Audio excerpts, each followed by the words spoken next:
شادي محمد، رامي عادل، احمد ابو مسلم،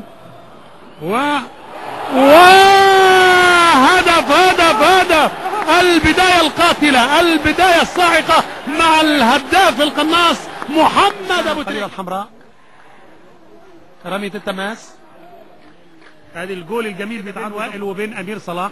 حكم اللقاء ياسر الجزاوي بيلفت نظر الاثنين. ادي الجول.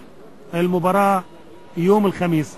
حلوة لابو مسلم والعرضية، هو خد قرار بالبينالتي. رايح ابو تريكة يلعبها اهي مرة ثانية، لمسة اليد واضحة. الاصوات من حولنا تتداخل معنا، وجول يا سلام يا ابو تريكة. الرابعة فيها الهدف، هدفان يعني، البداية الهجومية، البداية المبكرة، البداية التهديفية اهي قوية. رايح معاه العقباوي وفلافيو، لكن ترد له اسامة حسني، حطها حلوة.